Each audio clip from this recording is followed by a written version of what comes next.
ভাড়া নির্ধারণ করে ওইটা একটা চার্ট আছে, ওই চার্টটাই আপনাকে এখানে রাখতে হবে। যে ম্যানেজার উনি কি এস আলমের ম্যানেজার নাকি লাল সবুজের ম্যানেজার। কোরবানি ঈদকে সামনে রেখে কোনো ধরনের কারসাজি করার চেষ্টা করবেন না। নিরাপদ খাদ্য কর্তৃপক্ষ কি করে, খাদ্যের নিরাপত্তা নিশ্চিত করে না, অন্য বিজনেস করেন, সমস্যা নেই।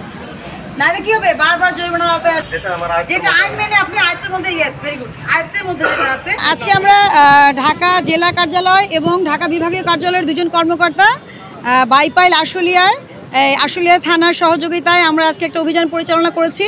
এখানে আমরা বিভিন্ন ধরনের প্রতিষ্ঠান দেখেছি, রেস্টুরেন্ট, মিষ্টির দোকান, তারপর হচ্ছে আপনার পরিবহন, আর লিচু ব্যবসায়ী, ফল ব্যবসায়ীদেরকে দেখেছি, মুদি দোকান দেখেছি।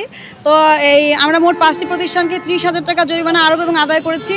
আর আসলে এটা যেহেতু ঢাকা শহর থেকে অনেক দূরে, কিন্তু এখানে কনজিউমারের অনেক বেশি, এটা একটা হাব বলা যেতে পারে, বাইপাইল বাজার। তো আমরা এখানে নিয়মিত মনিটরিং করব এবং সবাইকে সতর্ক করেছি, অনেক লিফলেট প্যাম্পলেট বিতরণ করেছি এবং ভোক্তা অধিকার আইনের ব্যাপক প্রচারের স্বার্থে এই লিফলেট প্যাম্পলেট বিতরণ করা হয়েছে এবং ব্যবসায়ী পর্যায়ে, ভোক্তা পর্যায়ে মত বিনিময় করা হয়েছে। সবাইকে সহযোগিতার জন্য ধন্যবাদ। আপনারা তো এইদিকে খুব একটা বেশি আসেন না। আচ্ছা, আমি ঢাকা জেলার একজন অফিসার, আমার আন্ডারে 5টা উপজেলা, ঠিক আছে?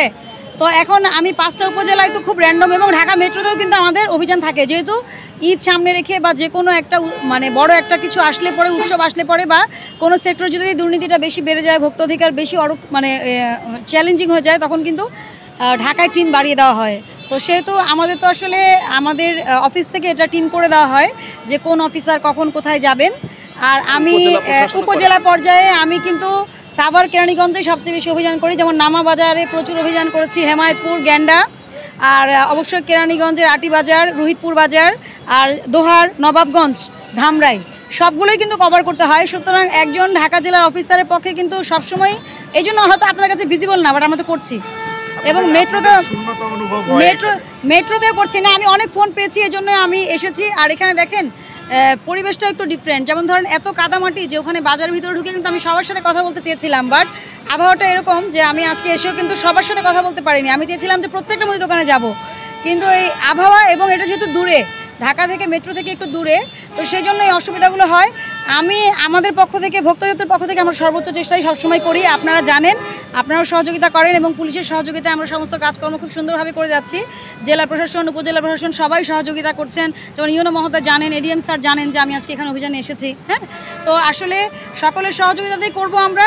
তবে এই সচেতনতার লেভেলটা ভোক্তাদের পর্যায়ে বেশি আসলে এটা বেশি সুরক্ষিত হবে। একজন অফিসার বা 10 জন অফিসার বা 50 জন অফিসার তো আসলে ভোক্তা অধিকার এত ব্যাপক যে আপনারা এই কয়েকজন অফিসার সারা বাংলাদেশে 18 কোটি লোকের ভোক্তার অধিকার সুরক্ষা নিশ্চিত করতে পারবে, এই গ্যারান্টি আসলে এভাবে আমি দিতে পারি না। তবে আমাদের চেষ্টার কোনো ত্রুটি নেই।